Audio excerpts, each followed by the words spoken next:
Hello and welcome to the Weekly Scroll podcast. My name is Ryan. And I'm Zachariah Trench. All right.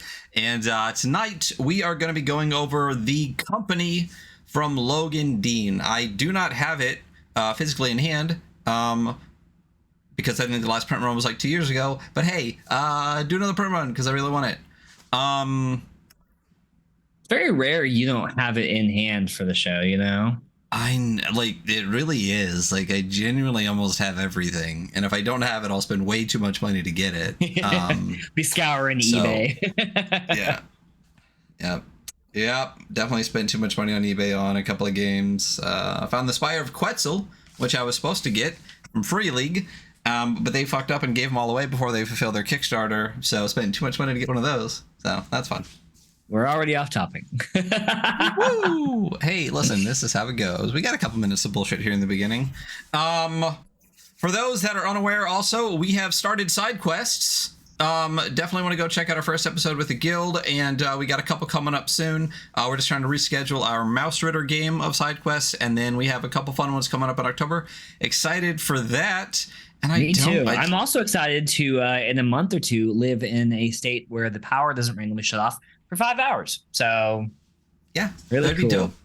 And you'll be in the same time zone as me, so we can actually, like, I don't know, have the same energy level-ish for the whole episode. Yeah, instead I know. of, like, It'll be a fun change. I mean, it's hard because, like, you know, for you, we started the show at like 6 p.m. and like I always say it's like 8 super p.m. early for me. So like, you know, by the time we're done, I'm like, damn, it's late, brother. I'm sleepy. I'm old. You can come out here and we'll just start it at 7 p.m. and just split the difference. But I'll probably keep going at 6. So I don't think we're not really spotlighting anything. I got some Kickstarter stuff, but we're gonna wait till we both get that. So I think we're good kind of to just hop right in, right? Yeah, you know, why not? Let's do it. You know what? Let's do it. Let's review this game. Let's do it. So the game, real quick, it comes in. This is a game of corporate horror, right? So you play as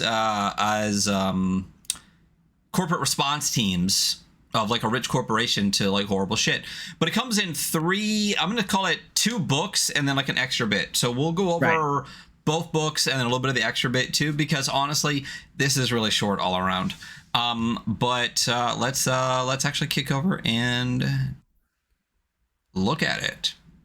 So, this is Wuhan Baxter Internal Use Only Employee Handbook. I love the use of this in-world kind of employee handbook, welcome to the company bit in the beginning. It's really great. Yeah, I do like. Yeah. I always like there's other things that do a very similar thing, but it's like it's the employee handbook. Like, you're flipping through, it's like, hey, in case of emergency, really leans into that corporate satire aspect. Absolutely. I know on one of them, I can't remember which one, there is a red zine with like the white bar. That's kind of what I mimicked our socials after, if you saw any of that stuff. But I would love to see this as like every employee handbook I've got. I don't know about you, but it's got like a white like ring binding on it, and you like flip it. Like, that would be so great. Glossy pages, right? Oh yeah, it's like yeah. I've gotten exactly those before. Yeah, that would be dope to see that come up as this. But as we said, this is pretty short. I think the employee handbook is only like 24 pages, and that's including everything here. So there's no it feels, I don't know, 24 sounds like more than it actually is. But yeah, I think you're right. So. Yeah, but I mean, there's some pages that are like a ton of art and things like that. Totally. So it's a good looking. It's very easy to read. You know, incredibly readable. Super readable. And I think like we had a different first impression of this, because a lot of times what we do is we'll both read it, and the first time we actually get to talk about it is like the 5 minutes before the show starts. We go, "What'd you think?" And the other person will be like, "Oh, I think this," and the other will be like, "Oh, I think that." I think I had a little bit different perspective. Like I fell in love with this game right away, and I think you were just like, I don't think it's bad at all. It's a game. It's definitely like, you know, a game for sure. Yeah. But I guess I'll go through and talk about why I really loved it right off the bat. But as Hunter said, like, it's really clean. It's really light. I will say it's super light. I do like that. God, I love Yeah. me a zine game. Like, Mm. and this, like, I will say that this is definitely like a complete game. You know, just a couple zines, very easy to go through. Like every time we go through something that's big, I'm just like, but this exists, you know, and this Yeah. is great. Yeah. I mean, that's exactly what it is. Like, I know there are games out there that could do a similar thing with 5 times as many pages, and I don't know why they do. Yeah, like, why? I don't need all of that. I will say, and as we go through this, there are a couple of things that there were definitely points where I wouldn't mind 2 to 3 more pages. Yeah. You know what I mean? But everything that's missing, it's not like something's missing. It's more of like, I'm gonna let the GM decide what they want to do with that, and I don't mind that as like a ton, but I do sometimes like would rather hear what the creator's perspective on it was. But front page here, as we said, it looks like an employee handbook. There is a WB logo for Wuhan Baxter, which is the name of the company, the Megacore. It's a pretty dope logo. It's got like a triple, like in color. It's got a very like kind of like 80s orangey, reddish kind of vibe. It's like a WBs. There's like 3 stacked on each other. And then you immediately go into an overview page. And this is, I love these right at the beginning. This is just a breakdown of pretty much the rules of the game. You have a skill roll D10 chart. So it gives you, this is a mixed success game using dice pools. So you will roll D10s and you'll build up a number of D10s, and then you'll get mixed success based on 1 is a critical fail, 2 to 7 is a failure, 8 to 9 is a success, and 10 is a critical success. And one of the things you build up throughout the entire game is stress, a lot of stress. And that's one of the things that I fell in love with right away. I love games that use stress mechanics and consequences. And so going through that real quick, you have at a 1, you add +2 stress, and you would automatically roll the burnout, which we'll get to. 2 to 7 is a failure, you add 1 stress. 8 to 9 is a success, you get a success. And then a critical 10, you get 1 success, and you can actually remove 1 stress. And when I first looked at that in my brain, I went, I'm not good at math, but that feels wrong. So I brought up a dice thing. You know, I know D6 is more than D10s. Right. 8 plus, if you get at least 2 D10s, an 8, 9, or 10, you have a 51% chance of rolling an 8, 9, or 10 on at least 1 die, which feels like, I mean, it's only 30% of the numbers. Right.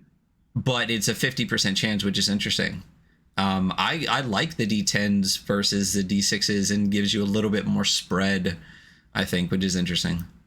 Yeah, I need to lay it out. I was doing the math on individual dice just to see what was on. I mean, obviously D10s it's 10% every number, and then D6 is what 16-ish%. Yeah. So I found a dice calculator. Actually, I was looking for one, and I found a different one that literally gives you the things, like a whole stack where it says like, you know, greater than or equal to like X, greater than equal to at least 1X. Like, it was a really, for the dice that we use, it was great. Remind me to send you that. Basics of the skill rolls, and there's difficulty checks. So there are trivial, which is 0. So you don't roll at all. Easy, which is you need at least 1 success. Difficulty is 2 success. Extremely difficult is 3 success, and impossible is 4 success. So that's, you know, it's a dice pool system, so you need at least those number of successes. There's a burnout roll table. It's just a 1d10 table. You roll less than your current stress, and you add roll to stress, and you compare with the burnout effects. So we'll probably roll back to this in a little bit. One of the things I love right away is this combat flow chart. This is really nice, very nice flow. Listen, flow charts everywhere. We need more of them, you know.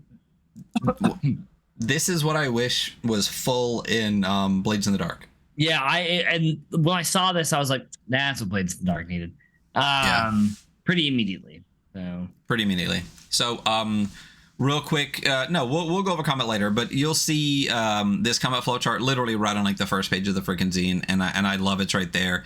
And a little thing that says take stress win. So right off the bat, pretty much all of the tables that you're going to need and the combat flow chart you need fit in one page right off the bat. And one of the things I love about this, we've talked about this before, I love rules, at least a breakdown of the basic rules prior to character creation. Yeah. So I understand like a character game that creation has a quick reference at the top or bottom of the book, you know, like just so I can open it and be like, okay, well, hold on real quick. What? And like this, pretty much any question I would have about playing this game, I could answer right on this page. And I think like every game should do that.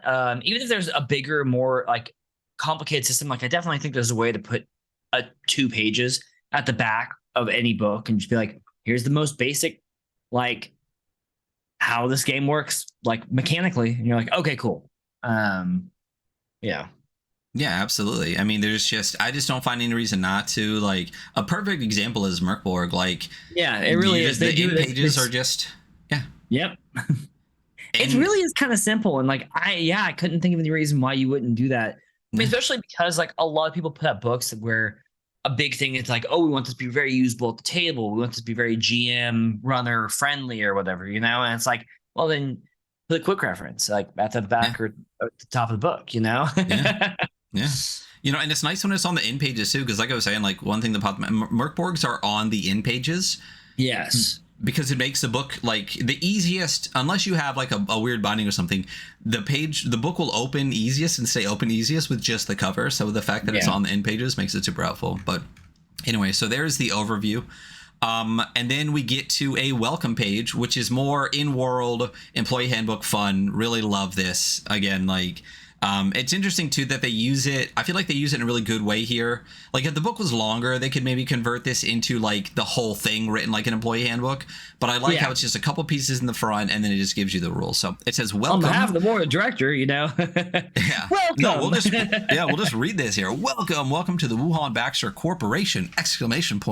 You are joining a proud tradition of innovation, invention, and manufacturing that dates back over 300 years. In the pages of this handbook, you will find the tools needed to become an integral part of our corporate family as a member of the Asset Recovery and Arc Containment Division, known as ARC. On behalf of myself, the board of directors, and everyone at WB, welcome aboard. We look forward to the stunning accomplishments in your future. Jonas Baxter, chairman. I love the fake signature. You know, it reminds me of when I was like 18 or 19, I got a job at Sam's Club, which is Walmart company. And it's just the same thing. It's like, get the book and you're like, welcome to the Walmart family, blah, blah, blah. Like Sam Walton or whatever with the plugged signature. You're like, all right, cool. You don't get it. Yeah. And it's got that WB tag on it. Yeah, it's perfect. This is exactly what I said. Like, I worked at too many places that had this exact fucking thing in the front, and it's great. So at the bottom here, there is the company. It gives a breakdown of who the writer and designer are, which is Logan Dean. Logan Dean's done some really great stuff. He's most recently worked with the shirt I'm rocking, World Champ Game Co. on 1978. The horror game. Pre-orders are still open, so you can go snag that. We definitely talked about that on the show. It looks like a fun time. I mean, I backed it, so I'm going to get it. But yeah, obviously, yeah. Yeah. But yeah, we had a whole episode where Adam came on and talked about it, and Logan worked with Adam on that project, and it looks fantastic. So you definitely want to go check that out. Alexander Mitchell is the illustrator. I love when creators do this too. All the typefaces used in the book are listed here, which is great. Yeah. It makes it, especially for socials, because I do try to make our socials like kind of look like the game that we're doing. It's really super helpful. Also, and if you want to hack or make your own little module that like fits into the style, you're like, cool, I know what the style is, you know? Yep, it's fantastic. That lemon milk by Marsnev, the actual like company like writing for like the cover, is such a nice clean font. It's really great. And it's free. I was able to just download it. So there is an index here. It's not hyperlinked, but the thing is like 20 pages, so it doesn't bother me. I think I might let it slide on this one. Yeah. And there's no bookmarks either. But again, like this is a zine. Like, so this is a zine, you know. Also, there's a quick reference to the rules on the first page of the zine. So it's like, you know. Exactly. And considering that like pages 7 to 16 are all just like your character sheets and character creation. Yeah, it's mostly really, character like. Yeah, it really is. It's incredibly usable out the gate. I mean, by the nature of it being a zine with the rules on the first page. Yeah. And that's the thing too, is like this could easily be given 50 pieces of color art. Like you could easily see this done up almost like Blade Runner from like Free League and make it like a 100-page zine with the same number of rules. Doesn't need it though. Did you get Blade Runner by Free League? Okay. Yes. I didn't, so. Oh, I did. Yeah. I am starting to peel away from some of the stuff Free League's putting out because I'm tired of the fucking IPs, but I did get a lot of their stuff for a long time, and it is good. So anyway, introduction, play of the game. employees, careers, equipment, and personnel form. That's it. That's the whole scene. It's like 24 pages. And We're I done. think the last Okay, page is that's like been a weekly scroll, and boom. There we go. So we start with the introduction. The company is a survival horror game centered around corporate emergency response teams and the aftermath of the situations they're assigned to deal with. Players take on the roles of employees assigned to response teams that quickly find themselves in over their heads, with one player facilitating play as the game manager. That's it. I love that vibe right off the bat. I feel like it's almost like a mix of like Fist and Mothership in my mind. You know what I mean? So. Mother At least the vibes. Yeah, Mother Fist. Fist Mother. Yeah. Mine was better. Yeah, Mother Fist is good. So, but this game did come out in like, I think maybe like 2017 or 2018. You know what's crazy? The number of games that have come out since 2018. Like when I was reading through the Black Hack, came out in 2018. Yeah. The amount of stuff that's come out in the last 5 years that completely changed the ttrpg space that I thought was way older is crazy. I mean, a lot of the stuff that I am super into is like, and there's a ton of shit now. It's like 2020 on, because everyone was stuck in their homes through this thing that happened for a couple of years, and it's still happening. And so it forced everyone to put to like, well, I'm gonna make a bunch of games for my buddies to play. You know, I mean, if I play them with my buddies. If there is any silver lining whatsoever, it is the stuff that people were able to produce when they were not allowed to do anything else. So rolling dice. Basically, it's just any trivial task involved. You roll 10-sided dice, and the number of d10s rolled is determined by your employee's score in the skill. And the skills can be combined with various different things. Using logical argument, you might be able to use multiple skills, items, and or perks. And then you have burnout and stress, burnout effects that can subtract some dice as well. But for the most part, you are building a dice pool based on your items and skills. And then you roll your dice pool and take the highest one number of dice. So it's really the same system as at its core as Blades. Yeah. So it's just D10s of the same thing, which is cool. So there's the D10 roll, which we talked about in the beginning, which is the crit at 10, 8 to 9 success, 2 to 7 failure. And the one crit fail with the various successes and burnouts and stresses associated with that. There's the difficulty roll right there, which you already went over as well. And then there is the play of the game. So I will say there are a couple of things that I actually wrote notes on, like the very few critiques I had as far as like the way this was written. And one of them is pretty early here. I was at work and it was actually not super busy. So I actually sat down and wrote some notes. Okay, so this is the question I had. So resolving skill rolls. After constructing a dice pool, employees roll against an action's difficulty. So it's a stated difficulty right off the bat from the GM. So you need at least 2 successes. You need 3 successes, etc. Executing their highest roll, 1, by determining if they were successful in taking any stress incurred. Successes that are rolled but do not succeed, more difficult tasks may be banked, and the roll may be pushed. Okay. That is a question I have. Okay. So I'm actually going to jump ahead a couple real quick. So the next thing is spinning against yourself. We'll go over that in a second. Then there's unskilled rolls, which we'll go over in a second. And then it goes down to pushing a roll. Okay. I'm always of the mind that if you discuss another rule in the game, you might as well put that rule right after if it makes no difference. So I wouldn't mind pushing it. I'm also, because I'm immediately going to go down to go, okay, pushing a roll. So okay, right. So this says, now listen, now hear me out. Any failed roll may be reattempted or pushed at greater risk. If a roll is pushed, the resulting roll doubles any stress incurred and may lead to unforeseen consequences that the GM decides upon. Dice added to a roll by taking stress, losing health, or spending drive, which we'll get to in a second, are not added to a pushed roll pool. Combat rolls, fight, dodge, or body, cannot be pushed. First of all, I love this. This is the reason, the core of the fact that every roll you roll can develop stress, not just if you decide to push, you get stress. Right. Really, because that could have been an option where you push, you get stress. This is stress. Every roll you could potentially get stress. But I love pushing the roll and even being able to spin against yourself, which you'll get to in a second.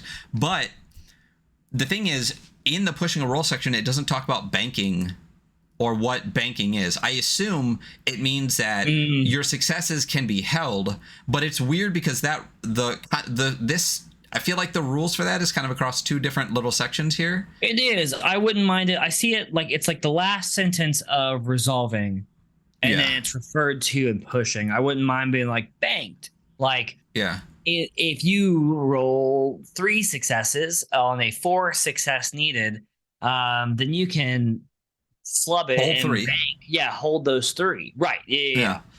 And I can only imagine, because we're grown adults that have used words before, that that's what banked means, but a tiny bit of clarification and maybe just dropping that into the pushing a roll section or having it in there again. Just another line. This is what I'm saying. Like, I feel like this book would benefit from like even just like one. I said 2 to 3, but the amount of rules I can fit on one page in here, even just one more page worth of just clarifications that kind of space everything out a little bit. That's one of the ones where I'm like, this is what I would do and this is what makes sense to me, but I wouldn't mind it being slightly more clear. I've been trying to stay here this whole time thinking of like what this dice mechanic also reminds me of, and it's like a mix of Forge in the Dark and Primal Quest, because like it's a number of hits, you know. Yeah. Primal Quest you know what, even more so, I think this is just straight up reminds me so much of Primal Quest. And Primal Quest came out much later than the company, but yeah. And it uses, well, that one is a little bit different because there's an extra mechanic at the end, which is like you subtract positives and negatives. Right, but you're right, that does remind me a lot of that. And honestly, in a dice pool system, I really do enjoy this. And for all those people that said that I sounded like I hated Blades in the Dark, I think Blades in the Dark is great. I really want to play it. It's not that I hated it, but they're like, man, Ryan seemed to have a lot of negative things to say. Here's the thing. We don't do games on this show that we don't like, you know, for the most part. I thought Blades in the Dark was great. I think the core dice mechanics are the best part of it, and it's just some of the extra stuff that I wasn't as big a fan of. But that core dice mechanic is reminiscent in here, which is the build a dice pool aspect of it. So, and then there's a mixed success. I gotta go look at our YouTube now and read comments. So. Yeah. So the next thing after resolving rolls is spending against yourself. I really enjoy this. So employees can add dice rolls through voluntary sacrifice in order to survive. So you can actually reduce one of your, you can reduce drive, which is a thing we'll get to in character creation, where it's a pool that you have by 1, and you can do that to any roll. You can reduce your health by 1 for any physical or non-combat rolls, or you can add 1 stress to yourself for any intellectual or technical rolls. Again, this is why I love this game. The fact that every roll you have can accrue stress. The fact that you can push yourself to accrue even more stress. And on almost any roll outside of combat, you can actually reduce your resources or increase your stress as much as you want in order to survive. The amount of choice plugged into that mechanics. And how fucked you can be a lot of the time. Moving around of various assets that you have available to you. Yeah. You're like, okay, how much worse do I want to make this for myself to make it out of here? And you know? It also feels very innately within the rules, and I really enjoy that. It makes your character feel extraordinarily expendable. Like they're just another corporate cog, because I feel like you'll chew through characters, which the corporation does not give a fuck about. Yeah, there's and I just like that. That's So there's unskilled rolls. If an employee does not have points in the requisite skill to attempt a roll, and does not want to add die, they may roll 1d10 and resolve the next tier down on the roll table. So basically, you can just roll 1d10, but if you roll like an 8, you actually, it sounds like you actually then just get the tier for a 7. So it's not just that you're only rolling 1d10, it's you're rolling 1d10 and dropping by 1. So it's bad to not try to push yourself, which is another thing I love about it. It's the game almost forces you to continue to like hurt yourself and put yourself at greater risk constantly. Very cool. We talked about pushing roll a little bit. We talked about collaboration is one of the things that also I wanted a little bit of clarification on. So this is an interesting one. So tell me how you feel about this. Most rolls are done by individual employees. However, collaborating on rolls may prove to be more useful. If an employee adds their skills to a roll another employee is making, to a roll, I think it's a typo, they may roll their dice as if they were in the employee's pool. This may result in the assisting employee taking stress. This is useful for difficult tasks. So basically, we could both say, fuck it, we're both doing a X skill roll, and roll as many dice as we have. Our pool would be enormous. It could be. there's my Right. whole pool plus your whole pool, as if Right. you were adding yours to mine, and then we both get the. So if we somehow still don't succeed, we both would get stress, which is a mechanic we've seen elsewhere. But I feel like, why wouldn't everyone just always collaborate on every roll? Which I guess they could. Yeah, I guess you could. I mean, it's also, I don't know, it's worded interesting. The may roll their dice as if they were in the employee's pool. I mean, I guess it makes sense. But yeah, I mean, what's the limiting factor on this? Just that you might take stress? You use all of your dice for that specific pool's roll every time? Like, I guess you could. Here's the thing: is like there are still going to be plenty of times where you don't succeed, and plenty of times where you don't have a skill that someone else does, because the skills are. So I mean, I guess this is one of those ones where like it does not bother me at all. I think it's interesting. I also think like the collaboration within like the corporation, almost like the synergy, you can almost call this instead of collaboration, would be fine, because eventually you're going to get to a point where you can't, because you have too much stress or too few skills or something like that. So I don't think it's the problem that I think it could be in my head, because of how limiting and brutal this is. Okay. So interesting. I see your question though. It's something that I would have like a question in play where I'd just be like, let's collaborate on everything and see what happens. Okay, so play the game. You get, which is also, I don't know why play of game tweaked my head a little bit. I'm like, why didn't you just call it gameplay? But it's the play of game. Yeah. Play of game. So items, equipment, and weapons may be used to improve rolls. Employees may carry as many items as they wish without penalty at the GM's discretion.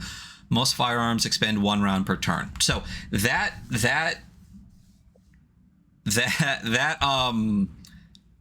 like 2 lines right there made 2 more questions in my mind as we went through this, right?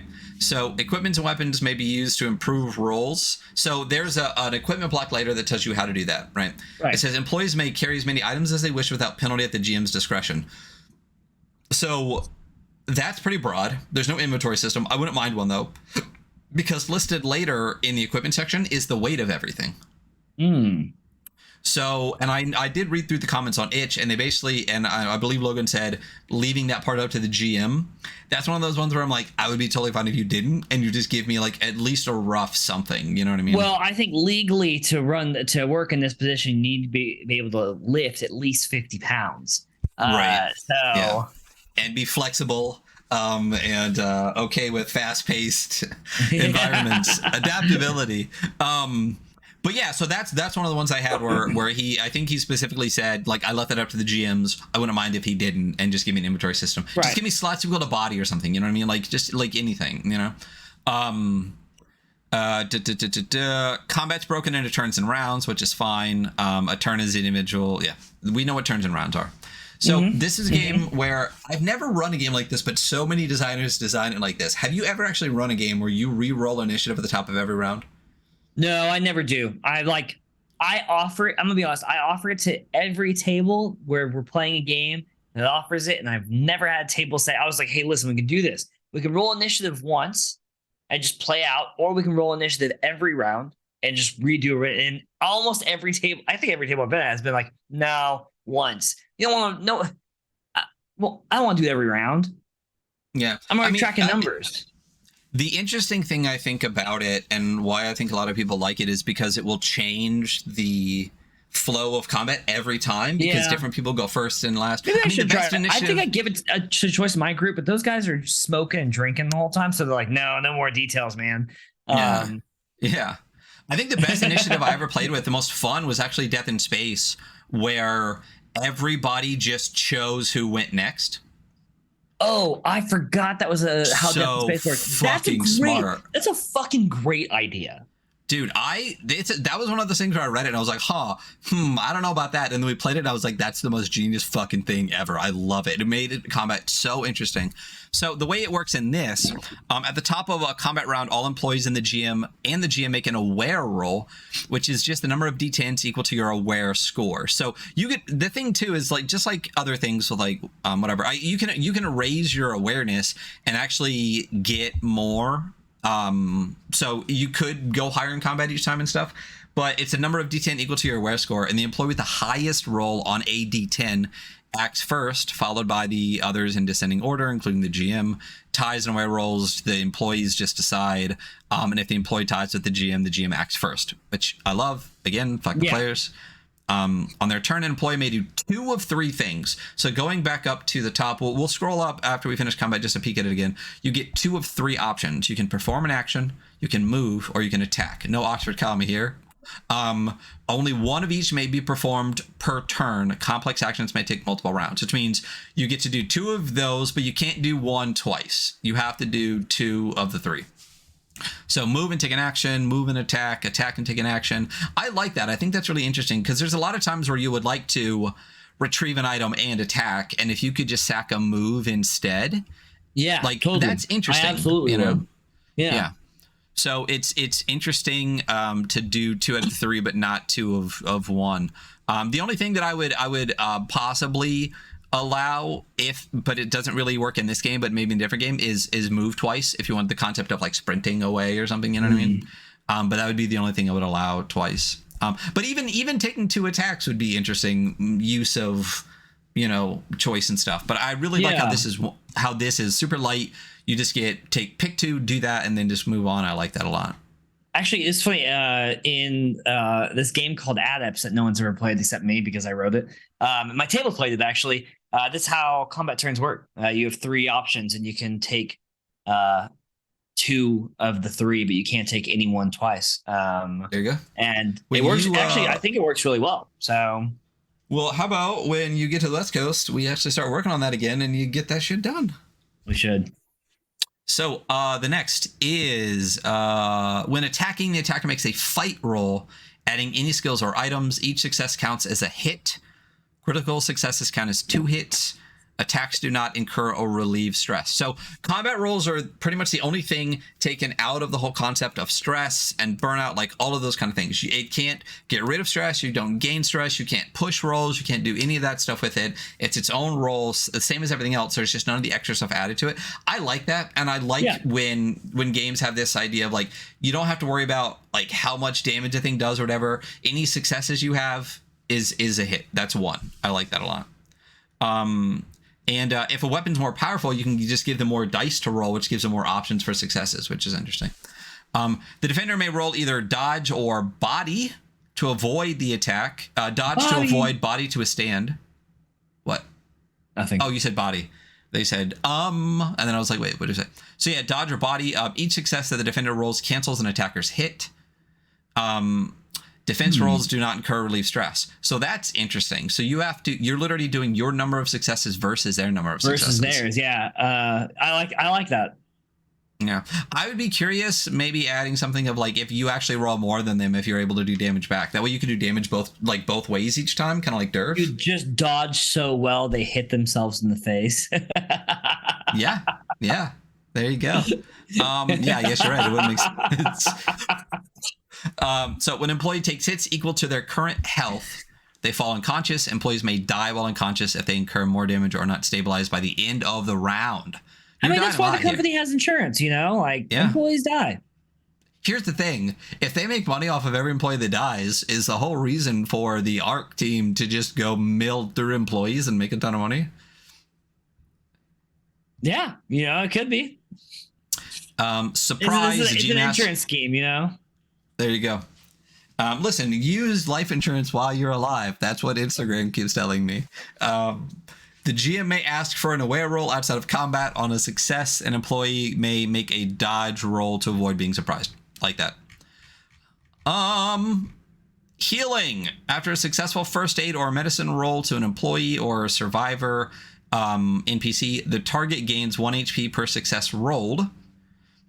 And then you go, well, what is a first aid or medicine roll, or how many times, when can you do that? It says resting right after. Employees may spend 1 drive each to rest. During the rest period, any mission clocks are advanced. We get to clocks later. Game uses clocks. Love clocks. We love clocks. We love them. Employees may remove 2 stress and use any first aid item available. At the end of the rest, the GM rolls 1d10 on a 10. Something unfortunate happens. So even resting, you got a 10% chance of getting fucked after. But you have to spend a drive to rest. You can remove 2 stress. You can do first aids, but you spend a drive to rest. So we haven't even got to what drives are yet. And I do have a question about drive later. But then we get to stress and burnout. Throughout the game, employees will take stress. Stress is gained in some of the following ways. So you fail a roll. Highly unusual or otherworldly event occurs. I love that. Naturally. Weird shit comes out. Boom. You just take stress. Another player fails a career roll, which I do have a question on at one point. And then adding dice to a pool, which is when you push, when you're, what was, I don't remember what the thing was called. Not stressing yourself. It was called spinning against yourself. So when you spin against yourself. Right. So at any time, the GM can also call for a burnout roll. So the employee rolls a D10 against their current stress level. If the result is less than their current stress level, they burn out. Cool. Add the burnout roll over your stress. You have to roll over to succeed. Right? Am I wrong here? You're right. No, it just Yeah. Roll under guy that confused me for a second. I was like, wait, you roll under and you fail? That doesn't make sense. I'm like, wait, yeah, right? It does. In almost every other instance of gaming. I read this like 3 times and I was like, wait a minute, does that make sense? Yeah, it does. So add the burnout roll result to the stress level and compare it to the table below. So that's what's crazy, right? So you add your burnout level to the stress level and then compare it, right? So you get on and I love this. It's a decent length chart, but I do really love this. The only thing also, the thing that would spread this out is if they added narrative to every one of these tables versus just straight mechanics, right? Which I'm fine without, but I'm just saying, like, this game could be 3 times longer by adding all that extra fluff and stuff. There's very little fluff in this. So on a 3 to 4, you get +1 to all rolls for 1d10 hours, which is like mathematically fantastic. I also love that burnout is all mechanic and doesn't bring in like trauma, like you don't suddenly have OCD or something. You know what I mean? I really like that.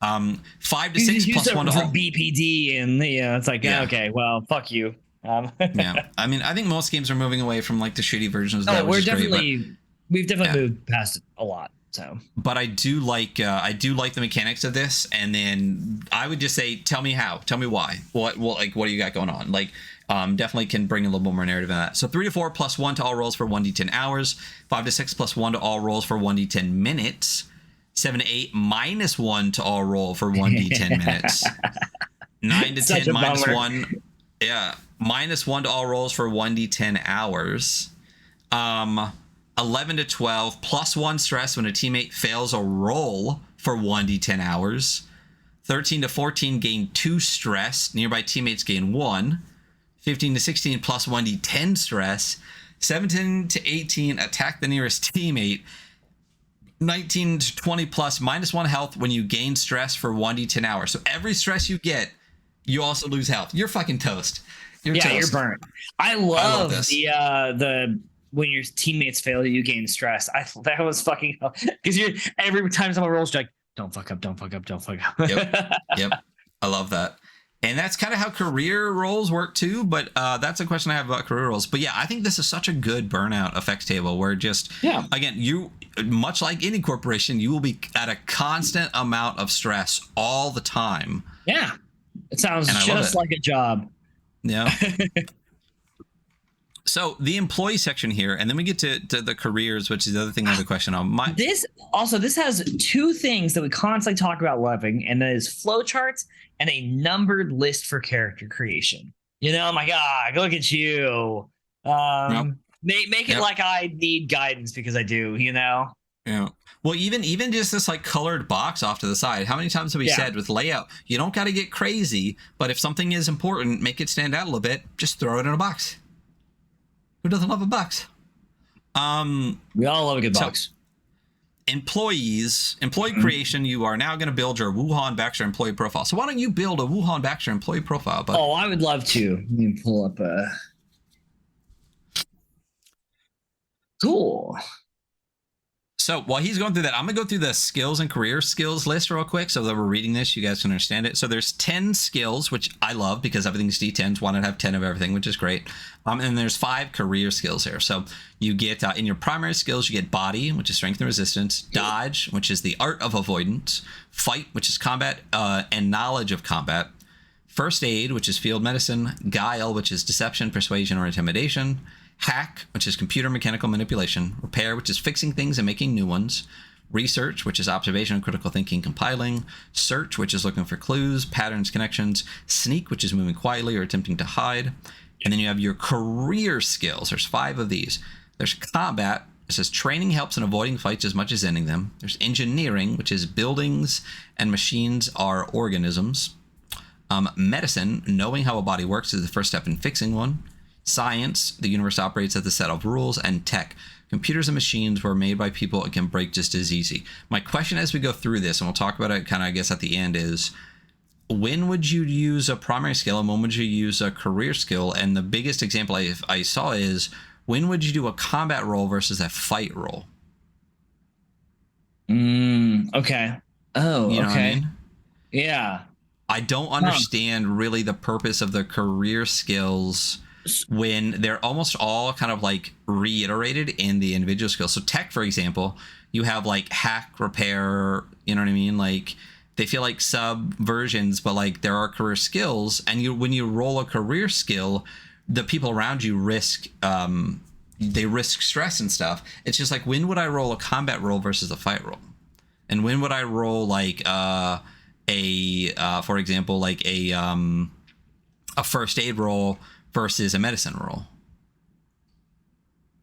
So as we go through this, if it pops out at you, let me know. And if not, that was, I think, the last question I really had about some of the mechanics and like how they would be best used in the game is, when do you use a primary skill and when do you use a career skill? I'm interested by that as well. So for drive points, I assign them just to any skill.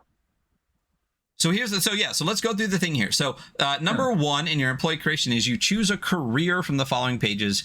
Each career begins with skills and gear assigned to it based on the role and play of the company. So what are all the careers here? You got soldier, scientist, medic, engineer, technician, and in the extra content you got one more. So of those 5, soldier is a private military contractor, scientist is a field researcher, a medic is a combat veteran, physician, engineer is a structural emergency expert, and technician is a digital network guru.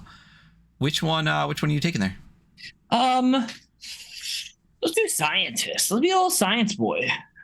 Okay. So your first thing you do in number 1 is you choose a career. So you chose scientist.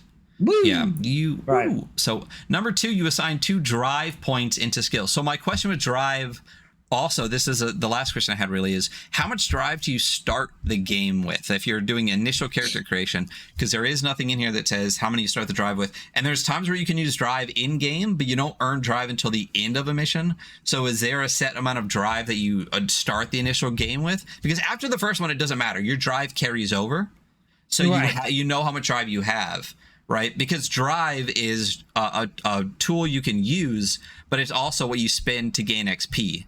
So Helm kind of had a thing like that, where it was like remember that little, I can't remember what it was called, from John Davis, where you could spend it in combat, but if you saved it, survival, but if you saved it up, you could advance with it. Right. So drive is kind of like that. You can spend it, but if you save up enough, you can actually advance with it. But there's nothing in here that says how much drive you start the game with. So your first mission, you don't really have any. I assume you start with at least 2 because, yeah, I think you can put 2 drive into any skills you want. So if we go, and then number 3, you choose a perk from either your career perk list or the general perk list. And that's it. Now you are ready to serve the company as a member of our ARC division. I'll go through the rest of this page, then we'll jump to scientists real quick. So there's jobs and drive. Each career has its own job or role in the company's operation. By acting in accordance with these jobs and completing missions, employees gain drive. Drive can be used to add to dice pools, rest for short periods of time, blah, blah, blah. Secure promotions. There's team stress. Failing roles associated with your career gives other stress. And then there's skills. Employees have skills. We'll go to the next page too. So careers, every person has one. We talked about them already. This is another cool page. I love this little logo, the ARC, the asset recovery and containment, like the ARC logo with like the triangle and stuff. I love that. Cool logo. Yeah. It's so, that would easily be on like the patch of somebody's jumpsuit or something, or yeah. So we talked about the 5 that you have. There's promotions. Drive may be spent between missions in exchange for new perks or increasing proficiency. So perks cost 3 drive, skills cost 1 drive. Unspent drive carries over between sessions. So one of the other things I love about this is you don't really get like a ton better. you can just get a little bit better at the things you already are good at, which Yeah. you know we Until love you that. die, and then you get Yeah. the next schmuck coming in. Yep.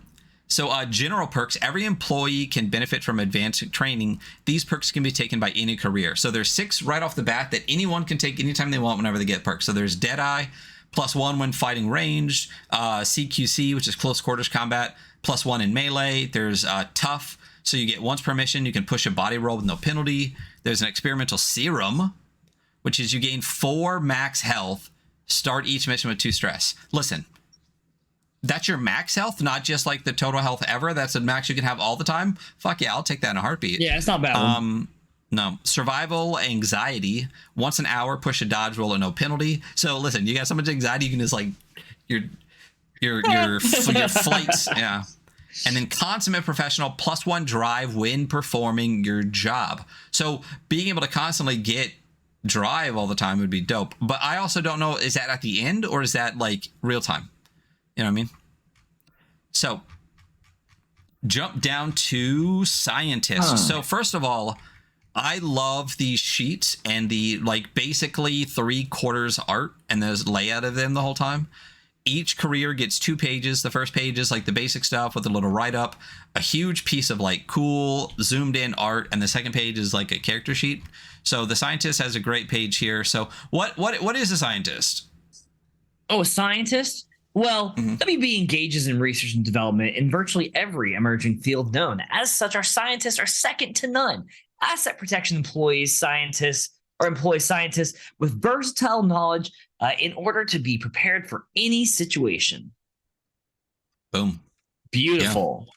Yeah. That's what they are. So Yeah, you start that's with 3 health. I got a couple skills. I got research, search, and sneak. Yep. I got 1 aware. I have a singular aware. And my job is to recover company research data, specimens, or prototypes. So I feel like when you're, I guess that going back to the general perks, the consummate professional, when do you get that 1 drive? I feel like in the moment that you're doing the thing, I'd be like, here's your 1 drive. You're doing your thing. I would do that for sure. Yeah. Team stress. Other employees take stress when the scientist fails research or science roles. Your loadout is you got a field research kit and a flashlight. Great. And then you get to take 1 perk on the next page. Oh, Mother of Invention. Easy. Once per mission, the scientist can spend 20 minutes to develop a simple device or concoction that can perform a needed service once. Easy. So good. You just want to MacGyver shit? Yeah. So good. I'm going to take this toothpick. I'm going to take this electrical wire. I'm going to make a gun. There you go. There's also, there's 2 others. One is Indoor Kid. +1 any research, hack, or investigation role when you are alone. And then Company Scholar, you are well versed in the company's ongoing research. You add +1 to any role to learn about a current project. But yeah, Mother Invention, so good. I feel like Company Scholar is probably my second. And like Indoor Kid's my last one because it's just like, you're probably going to be with your party a lot, you know? With this cool little blurb under it. We have over 3 centuries of incredible scientific discovery and horrifying truths to guide our future. Dr. Nolan. Margot? Okay, cool. Head of research. Yeah. And then D10. 1d10 list. D10 roll those D10s. I had a dice roller pulled up this whole time. What are you all talking about?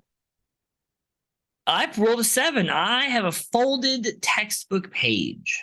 Ooh, interesting what that page could be. Yeah.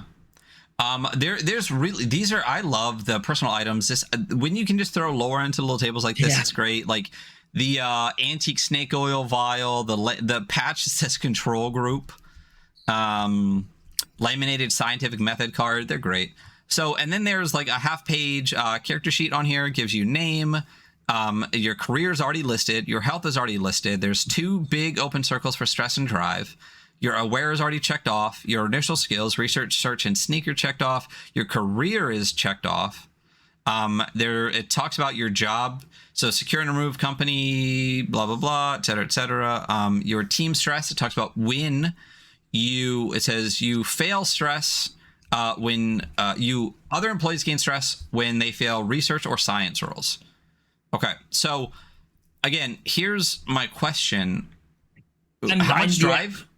How much drive do you start with, and what's the difference between a career role and a skill role? When would I call for one or the other? Because to me, when would I roll science versus research? You know what I mean? When would I roll again? Combat versus that's fight? exactly the example I was just looking at. I mean, the biggest one to me, I think, is combat or fight. Like, what is the difference between those two things? Is like, and for a second, I was like, well, maybe if you have like that as your career skill, you have to roll that. But the soldier has a point in fight and in combat, so like. Yeah. That can't be true. But just like you have a point in science and research, you know what I mean? Oh yeah, I don't know. That's my only real question, because honestly, everything else is like I can figure it out. Like I'll start with a set number of drive for people. Like I'll give everyone like 5 drive to start, 2 to put in skills, and 3 to have like on their initial mission. Maybe you add them together. Like you can like roll from, you can use, I'll use science and we'll use research. I don't know. I'm spitballing. See, that would be dope, because then you get like double dice for the thing. But that's really my only real question is when you could do that. But it did say that, in an earlier part, if you can use multiple skills, like, let me know, like negotiate, we'll try to add more to it. So I'll be like, well, combat is combat and I'm fighting, so let's do fight. That would be interesting. But then I don't think that would work in. But that's the thing too, is like it specifically says in combat you roll fight, and it's just a fight roll. That's it. So you're not going to add combat to it. So I'm curious if combat is when you're not fighting, but then science and research, where is the difference in that? That's my only real legit like mechanical question. Everything else I would just be like, I'll fudge it, or like I understand that they just kind of like hand waved to this part. There's a decent amount of hand waving in this that I'm okay with. I wouldn't mind if there was a little more. That's the only real mechanical question I have is. Well, it's interesting because combat, the career skill training, helps in avoiding fights as much as ending them. So does that mean that skill is more about like being avoidant of fights, or? But also about ending them. That's the thing. That's literally my only question. Maybe we'll reach out to Logan and ask and just be like, hey, when do you roll a combat skill versus this, the other one? Because even in when I read through like all the itch comments and stuff and everything, a lot of the other ones, like I said, Logan said, well, inventory's up to you, whatever, et cetera, et cetera. I'm like, that's fine, cool. All right, I'll just make it X or Y or whatever. And honestly, I would just start everyone with 5 drive, 2 to put in skills, and 3 to have to start the first mission. I'm fine with that. But again, career versus the primary skills is the only real question I had. I do also love though that like even on this form here, there is the WB form 10113 personnel file like at the bottom. I really love that. So that's very funny. So that is that's pretty much that. I mean, that they're all like that. If you go to any other ones, like if I had to pick a character right off the bat, I don't know. It would really depend. Like if you went scientist, I'd probably go with soldier, just because if there's only 2 of us playing, I think that'd be a good mix match. Yeah, absolutely. But yeah, they're all classic, really classic well. Wizard and their bodyguard, Yeah. They're all really well done. They all have like this great art. I really love like the soldier one. You can see there's like a wound on their cheek. Really great. They all have these little blurbs. I think that the team stresses are great. I think that the jobs that they have to do, I think it's all extremely well crafted and super light, super simple. Like I said, there's just a little bit of hand waving and that one mechanical thing that I'm curious about as far as play. So that is all of that. The next thing we have is the equipment list. So when we come down here, so if you had any questions on like, well, what does a field medkit do? What does a painkiller do? What does a gun do? How much does it weigh, this will though? tell you. Do what? How much does it weigh, though? How much does a field kit weigh? That's the thing. So field kit is light. Yeah. It's a standard medkit. It gives you +1 to first aid or stabilization checks. So single use, right? I love that. Like super easy. Yeah. I love that everything is really +1s to maybe like -1s or +2s max. I love that everything is very like built into the mechanics, so you can narrate it however you want. A lot of it is just giving pluses and minuses to your rolls. If you go to guns, one of the only other questions I really had as far as guns go is let's use so a handgun, small caliber handgun, medium weight, +2 to attack rolls made at close range or medium range. Can I tell you how I love the abstraction of this. Because if you look at it, if you say, well, what do you want handguns to do in this game? Well, I want them to do damage. Well, how do you do damage in the game? It's successful rolls. So what you should do then for weapons is not give them some type of like HP. There's no HP or whatever. Just give people more options for rolls, so they have more options for getting successes, which means more options for damage. So a knife only gives you +1 to attack rolls. Handgun gives you +2. Assault rifle or grenade is just 3 damage to anything in close range that fails a dodge roll. So that's the only one I saw that was really different, is that's not adding to attack. It's just flat 3 damage. But here's the other question I had. Assault rifle, +2 to all attack rolls, 2 shots per turn. What does that mean? Do I roll twice? 2 shots per turn. Maybe. Know what I'm saying? Yeah. The other thing that's really hand-waved in here is ammo. Ammo's not really like it says basically it uses 1 per round. So again, with inventory, I'm sure that could just be that is abstract. I'm pretty sure that he just actually give them put a something usage die and they'll be fine. You know. Yeah. I'm pretty sure he said something about that in the itch comments as well, that ammo's like left to the GM. So again, a little bit of hand waving that I wouldn't mind, a little bit more. And then armor, the same thing. So you have helmet, body armor, or reinforced heavy exosuits. And how do you stop getting damage? You roll more successes, so each one actually gives you more dice to roll so that you can have more successes. I love the abstraction of that, where your brain, a lot of the thought is easy to go, well, there's going to be damage, so I have to have wounds, and each one has to have a set amount, versus being like, no, what are you actually trying to do from a design perspective? Avoid damage. How do you avoid damage at that? I love the dice mechanics of this are really, really good. It'd be cool to see some armor that was like lightweight armor, gives you +1 dodge, you know? For those non-body boys, you know? Yeah, and that would be super easy to throw in there, though. You know what I mean? Totally. I just did it. Yeah, because boom, there you go. Yeah. So, well, yeah. Everything is body, isn't it? And you know what's weird about body is the more you look at the word body, the more wrong it looks. Because I see body written 3 times, and I'm like, wait, is that how body actually looks? How it's spelled? Yeah. Yeah, it's so weird. So that is the end of the employee handbook. Really great, really clean. Again, like overall, so this divite in ministerium, I looked it up. It's something about like wealth and service.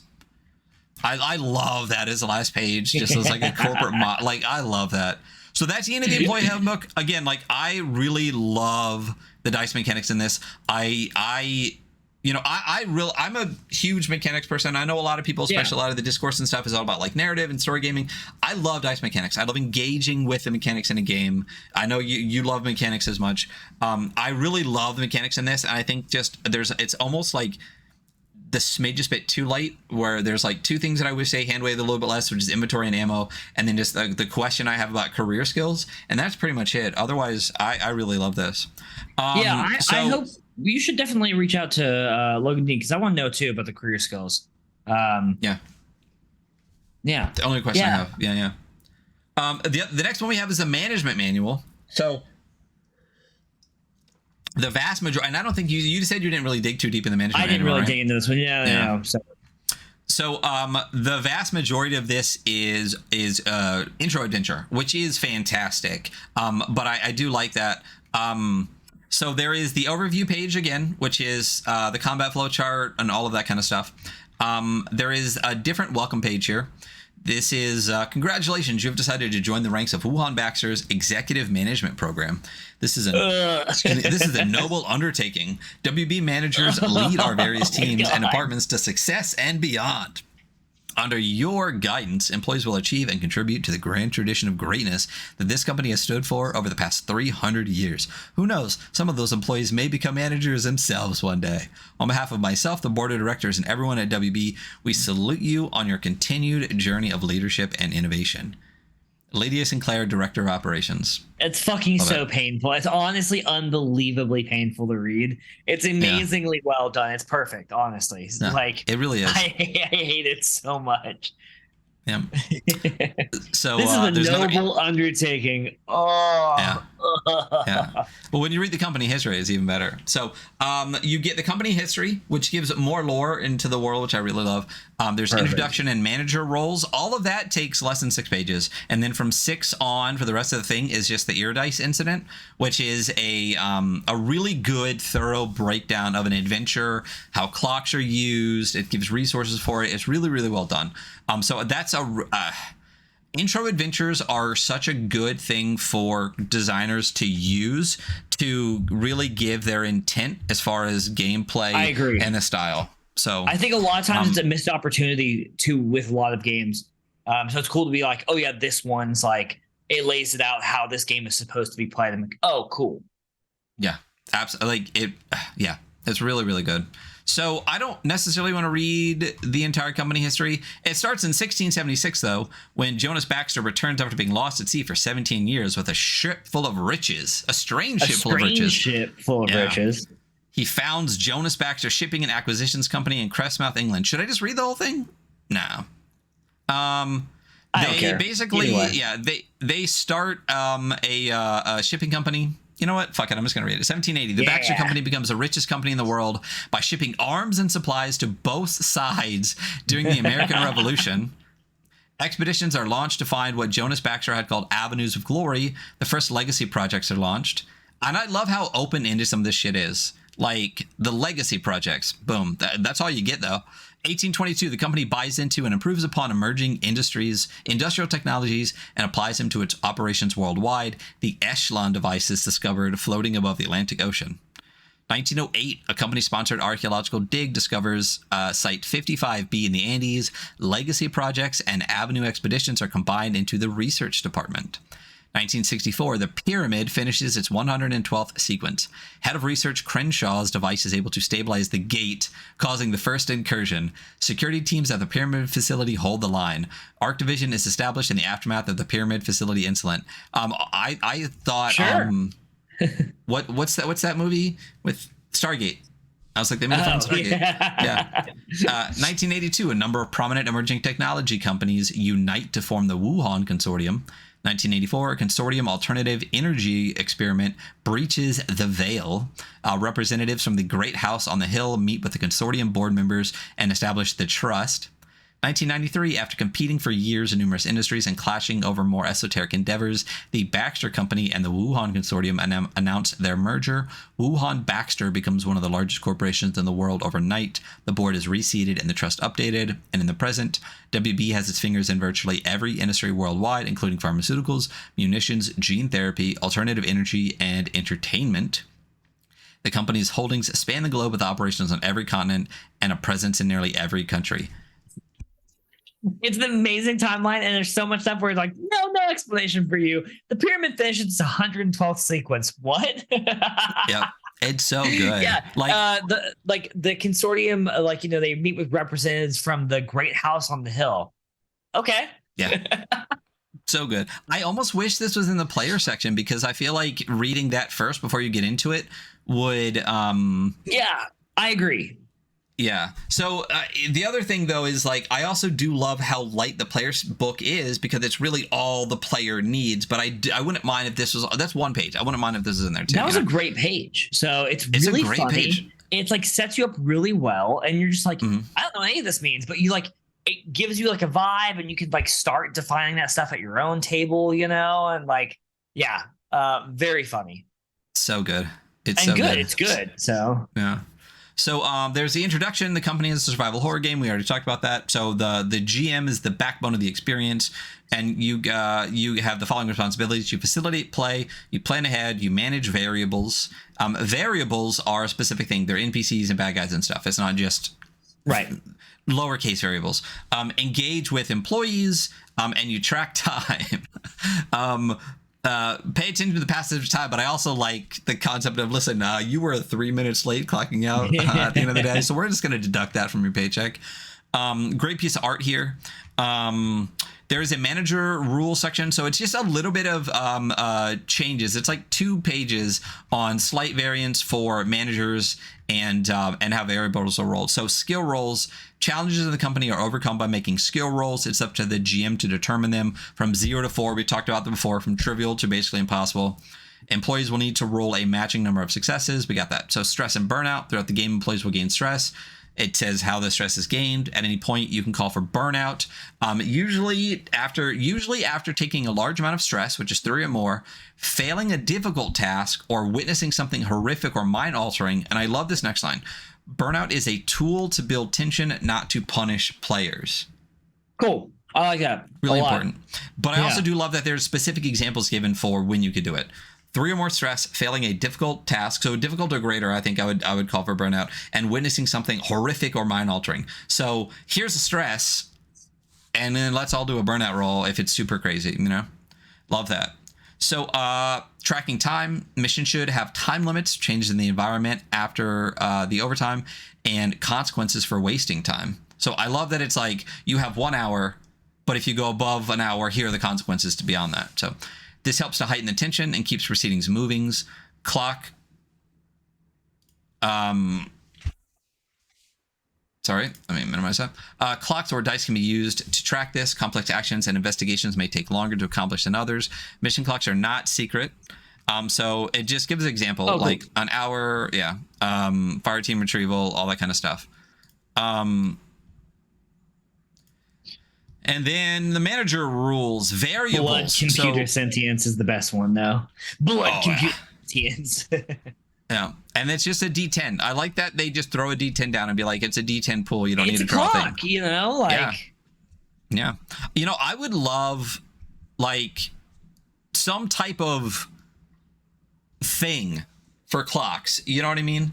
Like either like tokens that have 3 things, or like even a thing where I could like slot like a little window or something that sits up. I think that would be such a cool tool to have for people that use a lot of games like this, to be able to like not just have to draw like a thing, because fuck, my circles are not ever circles, you know, but to just have a tool where I can be like, all right, let me flip to 4. All right, and when I click a thing on the top, like from my side, it'll go 1, 2, 3, 4, and on their side, it'll just like slide the clock around. Let's build it. Let's do it. Next Kickstarter. From the weekly scroll. Yeah, absolutely. Make it a +1 EXP project. GM-controlled NPCs, enemies, and automated systems are referred to as variables. Variables provide everything from assistance to adversity for ARC teams. Variables often utilize 3 traits representing multiple employee skills. As variables take damage, their traits can degrade, leaving them vulnerable. So variables, you don't fuck with everything else. You pretty much have health, aware, and combat, which is body, dodge, and fight. That's about it. Health tracks strength and points. Aware tracks their awareness and the ability to react. And combat is their fight. And so you really can condense bad guys down, which I really love. Most variables can be controlled effectively with these 3. If other, you can improvise if they need more. Enemy variables often have other abilities or weapons. They give them an edge. Abilities are most often used to attack. However, some are utilized as actions if noted. Variables cannot add dice or push rolls. Combat, the mechanics of combat are the same. Missions, ARC teams are deployed to company holdings to secure and contain company property and personnel after accidents or disasters. Remember, you are a containment team. You are a response team. That is what you are. Shit went bad and you have to go fix it. So the next part is Iridice, which is the adventure. So we do not read adventures here on the stream, so what you should do is go buy the fucking book. You should definitely go download this. But this is a great adventure.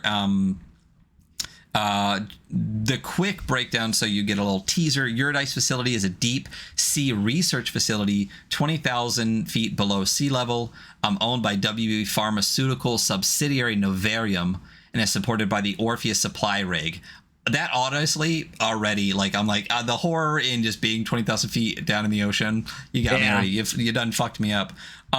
There is one thing I really love. Dr. Legati discovers that the most recent batch of specimens brought aboard are exhibiting signs of accelerated evolution. I can only assume and hope that that is Legati, like the author Legati, the horror author, in which I love this 10 times more if it is.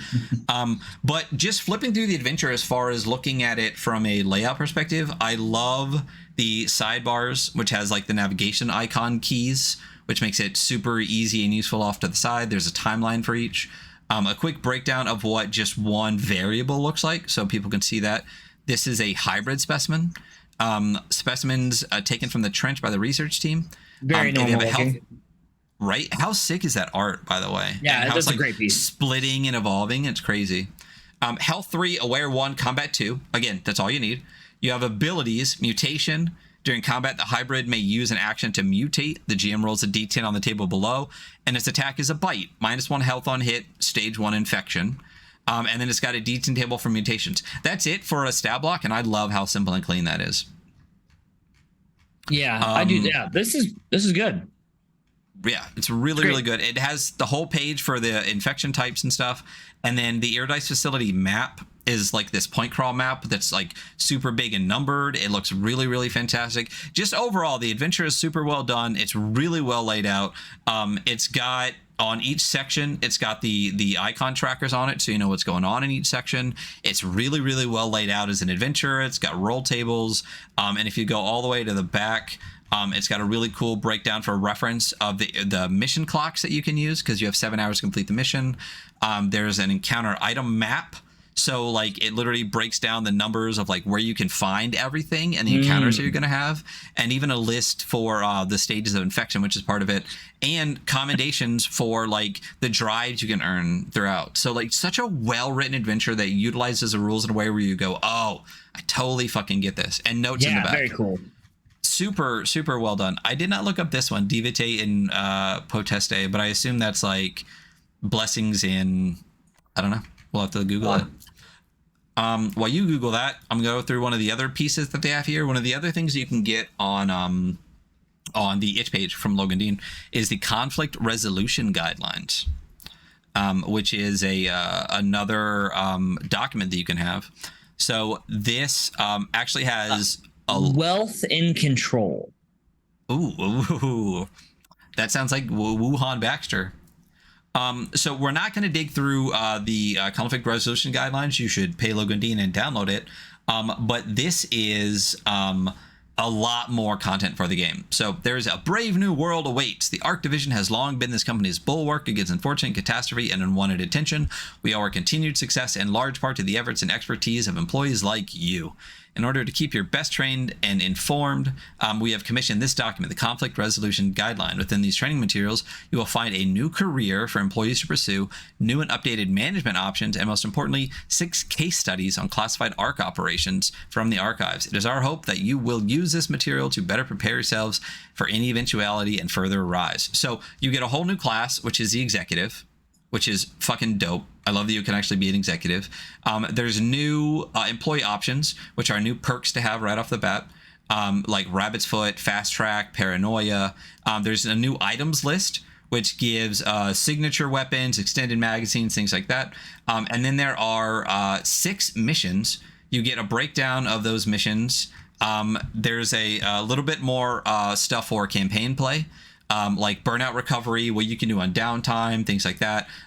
What you can do to leave the company, an expanded burnout table, which is really fantastic.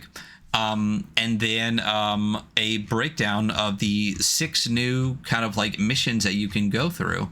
And again, this whole document is extremely well laid out. It's a little bit more. This is nice. This is definitely done after the company, using the same style, but definitely kind of like ups it just like I think a little bit as far as like the layout and stuff is done. So this is incredibly well done, and I would honestly consider this part of the game as well. That's the other thing too. Like I know it's expanded content, but if you threw this now what is this one? What is the absconditis? Hold on. Wealth and we already had wealth and service, we had wealth and control, and now we have wealth in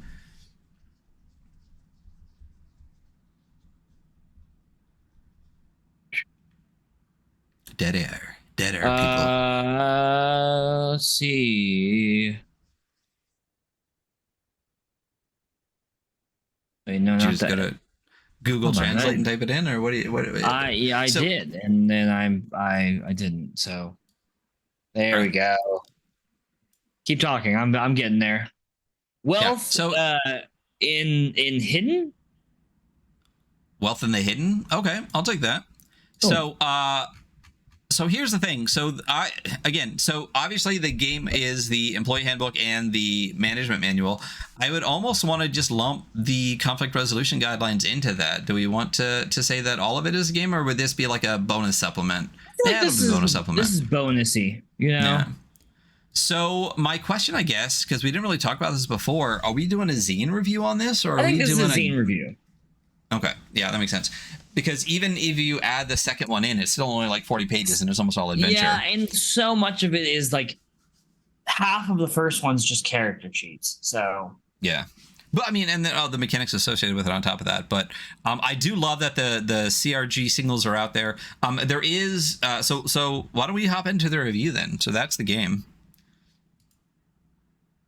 And this is the company, Corporate Survival Horror. So I'm actually going to switch this up a little bit because we are not doing a full game score. We're just going to do zine scores. So the zine scores are different than the full game scores. Full game scores are 5 metrics with a total of 10 points each, which gets you to 50. The zine scores, we do a little bit different because zines, if you compare this, like 24 pages, to like Blades in the Dark, which is like 300 pages, there's just things that one will have that the other won't have. So we decided a while ago, around like episode 70, to do metrics that are kind of like condensed a little bit. So max here is 30 for zines. There's 3 metrics. There's visuals, rule set, and vibes. Visuals are art, layout, like everything that when you physically look at the project, that is all broken down into visuals. There's the rule set, which is the same. It's the rule set. If it's adapted, how well is it adapted? If it is a new rule set, do we like it? And then there are vibes. Vibes is a kind of broad category where it's just like, to me, one of the biggest things is when I close this after reading it, how bad do I want to play it? But also when you combine visuals and rule set together, does what that look like mixed with a rule set feel like it all fits together? Like if you have like a crazy neon dream game, but it's in black and white, like, you know what I mean? The vibes aren't quite there. But if you have a game all about slime and the thing looks like it's covered in slime, vibes, Right. So very vibey. Vibes. So visually, here's the thing. I think it looks like an employee handbook. I think for how light it is, I think it's extremely well laid out and readable. I think that there is every spot that could have art, I think is, and I think every page is as dense as it possibly could be without feeling crowded. And the art that is there, especially on the character pages and the variables and the adventures, the maps, and a lot of the art throughout the conflict resolution guidelines is really fantastic. I can't think of a single spot where I'd put another piece of spot art. I can't think of any reason I would add any more art to it. And I think it's incredibly well laid out, even though it is black and white. But I think that does feed into the whole employee handbook vibe. What are your thoughts visually? I could use some color, I think, their employee handbooks are in color, but yeah, it's a small zine. I agree with everything you just said. So, yeah, I wouldn't mind a little. You said everything I was going to say. So it is nice to look at, and like, there is not a lot of empty space, but it is not cluttered. Yeah, I like it. It's nice. That's one thing is like, I feel like it's really dense. Like we've talked about this a couple times. If you're going to do black and white, like this is such a really good way to do it. And I really love the use of, what I love the use of is like the lines that they do a lot. Yeah, like, the lines how they break up the page and stuff, and like they partition stuff out, especially in like the character section. Yeah, I agree. Yeah, really well done. I think overall, like it is like, it's one of those things because this is a zine, not a full book. If this was a full book, if you slapped all three together, I would want color. I would want the only thing that I think could really like elevate this a little bit is a lot of the logos in color. I think would make such a huge difference. I think that'd make a big difference. Yeah. The WB in logo, the ARC one in logo. I know there's a color logo on the character sheet that you can download. So just having the color logo on the base document and maybe a color on the ARC logo, I think would be dope for the employee handbook, and I think that would make a difference. I mean, for a zine, and again, this is not a book score, so this is totally different for a zine score. And we're after episode 100, we're not going to be harsher, but we're going to be more realistic with our critiques here. Yeah. Visually, this is not. I don't I also want to compare less to other things. So this can't be compared to something that's like Technicolor because that fits that game. I think the black and white for this fits this game, maybe with some spots of color. I don't know where I'm at on this. I feel like I'm at a healthy 7 for this one. That's exactly what I was going to say. I think 7 is really good for this. I'm like, I really do like this. I think it's really well done, but like, it doesn't blow my non-existent hair back. You know what I mean? Like, but it's still really good. Yeah. Again, but that's the thing too, is like, I'm like, what I would want from this visually would turn it into a book, you know? So I'm torn in my head where I'm like, I have to keep reminding myself there's only 20 pages, but you're right. Yeah. I think a 7 is really solid for this. For a completely black and white thing, I think the art and the layout really shines. So rule set wise, I love it. Oh, it's great. I mean, the dice mechanics and like the choice mechanics are fantastic. They feed into themselves. Like, I mean, this actually, I think rule set wise is probably going to be pretty high for me, because I think their use of like stress and like the exchange of stuff for stress. Yeah, I really like this. Also, I like that it's D10s. I think it's cool. I also think it cleans up the math in your head when you're doing it, you know, which I always appreciate. Yeah. I mean, everything that you said. My only critique is that, like, I just don't understand what career roles are versus, you know, skill roles. Just primary skills. Yeah, I think I agree. Like, it could use a clarification in a small way on a couple things, fairly minor. But I mean, like, kind of not knowing when I would use a regular role or a career role is kind of a bigger critique. You know, like that's one of the main things you're doing. I would say mechanically, everything that you said, I absolutely love. I love that you will always have stress. It's not that you push a lot of games. You'll get stressed if you push yourself. You can just not push yourself. This one, every fucking roll, you could potentially have stress. Every fucking roll, you could potentially have burnout. Every fucking roll, you could potentially give yourself stress, lose drive, lose health, do everything. I think that the rules feed really hard into the corporate, you know, cog aspect of it. I think you're going to be chewing through people like it's your job. I think some of the stuff that's hand waved, I wouldn't mind it not being hand waved, but I don't think that's a personal critique. I mean, also my thing is, like, if you're going to put like light or heavy as weight on stuff, it's like, what does that mean? Well, I don't mind if it's just like I allow, but I wouldn't mind something in there saying like, no, it does say, it says like the GM can determine how you want to use inventory. So to put light and weight and then to let the GM decide like what they want to do with that, whether you want to go slots or whether you want to go like a total, I'm okay. I mean, I would prefer it not hand waved, but like, I don't think it like detracts necessarily from the rule set. Same thing with ammo. If you're going to list like number of shots and number of shots you can take, I wouldn't mind there being something That's for what ammo. I mean. Like, if you're not going to, like, if there's not a rule for it, don't put it in there. Like, don't put lightweight in there if you're going to be like, oh, well, you guys just hand wave whatever and works however you want to. It's like, well, then don't put that in there. If you're going to put light or heavy in there, then at least make a rule and be like, this is our rule, but you can house rule it, you know? Yeah. I don't disagree. I mean, again, I think I do think there's a difference between wishing something wasn't hand waved and the issue that we have with career and skill roles where there's really no explanation on what the big difference is. Yes. I think the only real critique of the rule set is just some explanation. It's not even of the rule set, it's just explaining it a little bit more.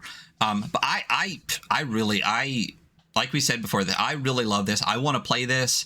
I want my little broken corporate cog to just be all fucked up and shit. What are you thinking for rules? No, I did the last one. What are you thinking for rules? Fuck. I mean, for a zine, choice mechanics. Dude, it's pure choice mechanics, bro. Like, I love it so much. Like, I'm honestly, like, I know we're being harsh with the critiques, and that's what, or being more realistic with the numbers, right? Yeah. So I'm thinking in my head of the zines we've gone through and the games that we've loved that were zines. And that's the other part, is I have to remember in my head, like, this isn't compared to Kingdoms. This isn't compared to Mothership and stuff like that. Those are full games. This is a zine. Our full books, I mean. Obviously, this is a full game. I'm honestly between like an 8 and a 9, like really easily, like on this. Like if it's a fat 8, and I would be okay giving it a 9. I'm good with an 8. Yeah, okay. I'm good with that. Like, and if we gave halves, this would be like a 0.9 for me. Like this is almost a 9 because I can't really think outside of a couple clarifications. I don't have no critiques of how it works, and I love it. You know what I mean? It really is just clarification. Vibes. What are your thoughts on vibes, especially after reading? I think the vibes really kick in once you read the conflict resolution guidelines, once you read the management manual. I think if you just read the employee handbook, vibes aren't super high. I think that's why it's going to suffer for me, because there's just not a lot of vibes in the employee handbook, and I think there could be a little bit more. It could be a little bit more vibey. They could put a little more personality into the stuff, where they could put that like timeline in or something to make it feel a little bit more corporate horror-y, instead of just being told it's corporate horror, and that it is in the corporate handbook. Because like, I think, I don't know, I guess the entry, like the welcome thing, was very corporate satire, and I appreciated that. But where's the horror? Yeah. Where's the weird? Yeah. Yeah. What's weird and horrifying about it? Because here's the thing is, if I was going to play this, I would love to get a management manual and like 4 employee handbooks, and I would pass the employee handbooks out to all the players. Yeah. Right. But you're right. Like where if you're just reading the employee handbook, where's the horror involved into it? I do think the timeline being added to it would up the weird.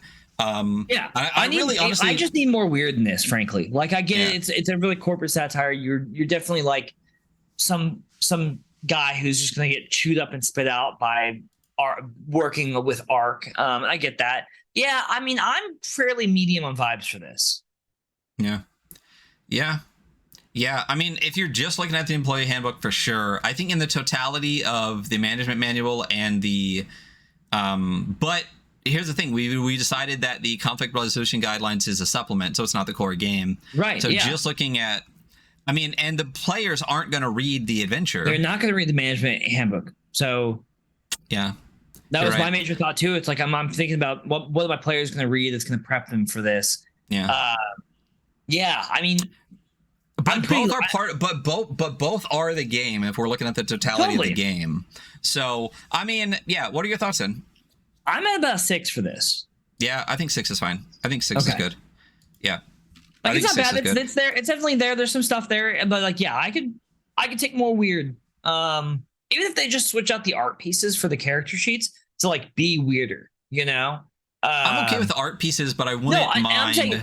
That's not criticism about the art specifically. Like, the art's like, the pieces are great, but to insert some more weird somewhere, you know. But yeah, especially in the employee handbook. Yeah. I mean, see, so the reason I'm a little bit torn on that is because I love how light the employee handbook is, in that, like. Yeah. You can easily use that at the table. That's the other thing we talked about. Like, if this would have a good usability score for use at the table, but you're right. If that's all that you're going to give a player, I wouldn't mind. Even honestly, even just throwing the timeline in the beginning of it would really, would be a thing. So I think, but I overall I do really love this. I don't want to play it like super bad. I think it's a solid one for sure. So total score is a 21, which is fantastic. Don't forget, a 15 would be considered bang average. I feel like this is exactly where it feels for a game this light. I think this is absolutely fucking fantastic. I really enjoyed it a lot. I really do too. Yeah.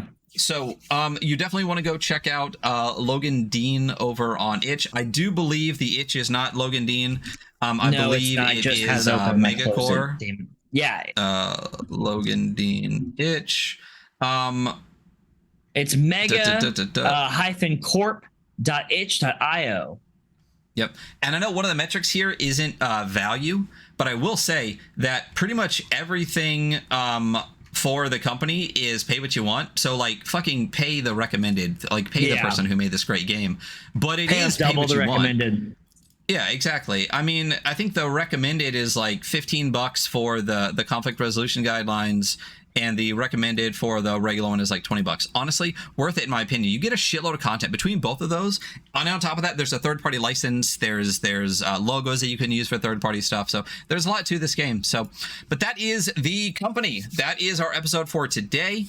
Next week, we are going to be going over the Black Hack from David Black. Really excited for that. One of the things we've been trying to do. We've gone over several Black Hack hacks. We'll go with the original now. I mean, now that we've hit 100 episodes, we're actually kind of starting to hit a lot of the games that are the original game for so many of the hacks that we've done. So we did Blaze the Dark. We're going to do Black Hack. You know? Yeah, we're going to do the original Into the Odd Zine. Right. We're gonna do White Hack at some point. Like we are doing Black Hack. So because what we want to do is there's a couple Black Hack games we really want to do, but we feel like we should do the original game first. So we're gonna do Black Hack 2E, those kind of things. So listen, also if you're listening and you have suggestions for games or something like that, feel free to drop them anytime. Thank you so much for all the people that commented on our YouTube, especially about the Blades in the Dark. I know there was a little bit of back and forth about that, which is fantastic in my opinion. So we really appreciate when people actually like give their opinions on the game. We're just two assholes with probably terrible opinions, so it's really nice to hear other people's takes. My opinions are great. Yeah, I mean, mine are shit, obviously. I've been told. So that's it. We are going to be doing some side quests soon. We just need to reschedule our Mouse Ritter one. So be prepared for that. We're going to be running that with Goblin Archives, playing with myself and Hunter, Goblin Archives of Liminal Horror, and Matt Morris, Mana Dawn, of Mouse Ritter, a million books for that, running it for us. So be sure to tune in for that. Find us all on our socials at all of our locals. Linktree / The Weekly Scroll, and I think we're at like 970-ish subs on YouTube, so 30 more people could push us over. So you all have a wonderful night. Hunter, I will talk to you later, and goodbye, everybody. Bye.